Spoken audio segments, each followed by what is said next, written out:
जी हाँ, ये वही तस्वीर है जहाँ पर कल आपने गाड़ियाँ डूबी हुई देखी थी, लोगों को तैरते हुए और कमर तक पानी में चल आया गया है और इसको फिलहाल जो गड्ढा किया जा रहा है और उसके बाद जो जमा हुआ पानी है उसको उसकी निकासी का रास्ता एक बनेगा, तभी जाकर कहीं ना कहीं राहत मिलेगी लोगों को। तो ये फिलहाल युद्ध स्तर पर काम चल रहा है। अगर आप मेरे पीछे तस्वीर दिखाएंगे तो युद्ध स्तर पर काम हो रहा है।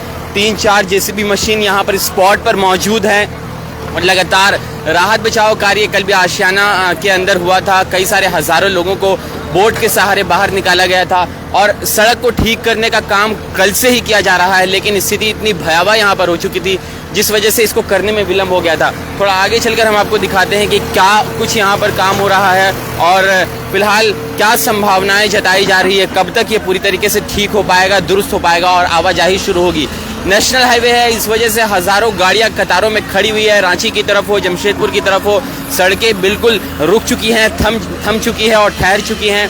और ये वही ड्रेनेज के लिए ये पाइपलाइन होगा और यही इसी के नीचे से पानी को गुजारना है, जिस वजह से इसको और गहराई से इसका गड्ढा किया जा रहा है जेसीबी के जरिए, ताकि आराम से पानी पास हो सके और इस सड़क की शुरुआत दोबारा हो सके। तो यहाँ के लोग जो हैं, जो अधिकारी यहाँ पर मौजूद है, उन्होंने कहा है कि शाम तक पूरी तरीके से इसके खुलने की संभावना है। लेकिन आप यहाँ पर जिस तरह से काम देख रहे हैं, आप क्या सोचते हैं कमेंट सेक्शन के माध्यम से आप ज़रूर बताइएगा। जिस तरह से जमशेदपुर सहित पूरे झारखंड में लगभग 60 घंटे से भी ज़्यादा देर तक बारिश होती रही और इस बारिश ने इतना भयावह रूप ले लिया जिसकी वजह से निचले और नदी और तटीय इलाकों में पानी ने अपना विकराल रूप दिखाया। चांडिल डैम के लगभग कई सारे फाटक खोल दिए गए थे, ओडिशा डैम के फाटक खोले गए थे, खरकई के फाटक खोले गए थे, जिस वजह से जमशेदपुर में एक अलग प्रकार का मंजर देखने को मिल रहा था कल। लेकिन बारिश रुकी और राहत लोगों को मिली है और पानी अब नीचे गया है। और दूसरी तरफ जो स्थिति खतरनाक थी, जहां जहां नुकसान काफ़ी ज़्यादा हुए थे, अब उन चीज़ों को बेहतर करने की कोशिश और प्रयास किया जा रहा है। और सबसे अहम प्रयास यहाँ पर Tata Ranchi highway, national highway 33 यानी कि काली मंदिर के ठीक सामने जो स्थिति बनी हुई थी, कोलैप्स हुआ था, सड़कें टूट चुकी थी, क्षतिग्रस्त हो गई थी, जिस वजह से हज़ारों गाड़ियां टाटा रांची मार्ग पर फंसी हुई है, रुकी हुई हैं और फिलहाल इसको बनाने का, ठीक करने का काम किया जा रहा है।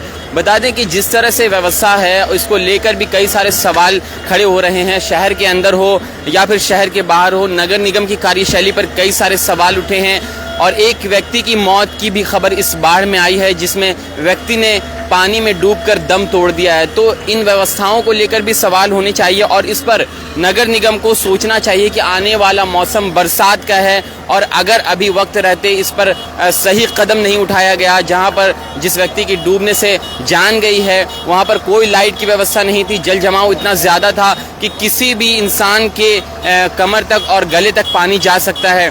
उसके बावजूद भी नगर निगम ने कहीं ना कहीं सीरियसनेस नहीं दिखाई, जिस वजह से यह हादसा हुआ।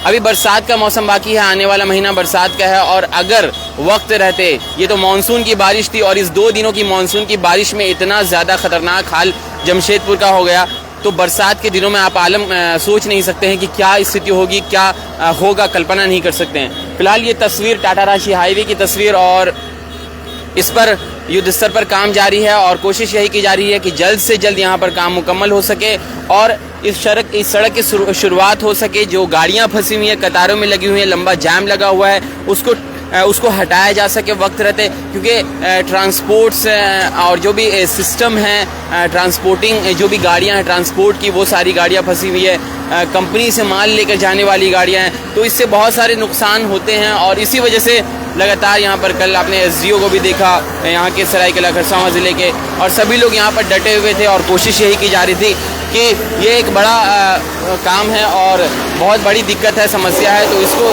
जल्द से जल्द दुरुस्त किया जाना चाहिए। इधर आइए। तो फिलहाल यहाँ पर तो काम चल ही रहा है, लेकिन दूसरी तरफ हम आपको तस्वीर ये दिखाना चाह रहे हैं। जो ये रॉयल हिल है, इस रॉयल हिल की तरफ से डिमना लेक की तरफ जाने वाला रास्ता, और इस रास्ते में जो भयावह स्थिति थी उससे भी कहीं ना कहीं अब लोगों को राहत मिल चुकी है और जो कमर और गले तक पानी भर चुका था। आशियाना सिटी के अंदर सैकड़ों गाड़ियां डूब चुकी थी, पानी में तैर रही थी, उससे भी लोगों को राहत मिली है। और इधर भी जो जल जमाव की वजह से कीचड़, कादो और जो भी गंदगी है उसको भी फ़िलहाल साफ़ सफाई की जा रही है और किया जा रहा है और आगे किया जाना है। तो ये वही जगह है जहाँ पर कल चलने लायक भी जगह नहीं थी और बोट के सहारे एक तालाब की शक्ल में नदी की तरह ये नज़र आ रहा था ये सड़क। और ये दुकानें हैं, आप देखेंगे ये सारी दुकानें डूब चुकी हैं। देखिए लोग अपनी जीवन को दुरुस्त और ठीक करने में लगे हैं, फिर से अपना यहाँ पर दुकान लगाएंगे और रोज़मर्रा जीवन में जिस तरह से होता है हम बात भी करने की कोशिश करते हैं। तो देखिए नीचे दिखाइए किस तरह से जो पानी आया यहाँ पर और इस वजह से गंदगी कीचड़ कादो यहाँ पर आपको देखने को मिल रहा होगा। तो ये तस्वीर बाद की तस्वीर और बारिश के बाद का क्या आलम है वो हम आपको यहाँ से दिखा रहे हैं कि क्या स्थिति रही होगी। देखिए साफ़ सफाई में लोग लगे हुए हैं और क्या कुछ यहाँ पर सामान था अंदर उसके बारे में भी हम बात करेंगे और जानने की कोशिश करेंगे। ये बताइए क्या है, आप ही का दुकान है ये? हाँ, हम लोग का नहीं, हम लोग काम करते हैं यहाँ। यहाँ पूरा सामान वामान पूरा भीज गया। कब घुसा था यहाँ पर पानी? यहाँ घुसा था परसों रात को। परसों रात में? क्या सामान अंदर ही था या बाहर निकाला था आपने? नहीं नहीं, सब अंदर था। सब अंदर ही था। क्या क्या सामान था? बेसन था, मैदा था, चावल था, बर्तन वर्तन भी बहा गया। कुछ बह गया, कुछ बचा नहीं है अंदर? कुछ बचा है, कुछ चल गया। कितने का सामान का नुकसान होगा आपका? उतना तो पता नहीं, हमको मालिक को पता है। लगभग सारा सामान आपका था हाँ अंदर में? हाँ कुछ बहा कुछ बचा है? हाँ, कुछ बहा कुछ बचा है। तो अभी क्या ठीक ठाक कर रहे हैं, फिर से शुरू करेंगे? फिर अभी धुलाई उलाई कर। होटल है या किसी और चीज़ का दुकान है? होटल है। होटल है, हाँ। खाने पीने का? खाने पीने का। ठीक है, चलिए धन्यवाद। तो देखिए अंदर किस तरह से काम हो रहे हैं और फिर से इसको दुरुस्त किया जाएगा, ठीक किया जाएगा। यहाँ लोग आएंगे, फिर से ज़िंदगी दोबारा यहाँ पर देखने को मिलेगी। तो ये स्थिति 2 दिनों की बारिश में हुई है और ये कहीं ना कहीं एक बहुत बड़ा सवालिया निशान भी है कि जब इतना बड़ा नेशनल हाईवे 33 और यहाँ पर इस तरह की स्थिति उत्पन्न हुई और इसको ठीक करने में इतना ज़्यादा समय लगा जिससे हज़ारों गाड़ियाँ फंसी, आखिर व्यवस्था दुरुस्त क्यों नहीं, ठीक क्यों नहीं की जाती है? इससे पहले क्यों नहीं सोचा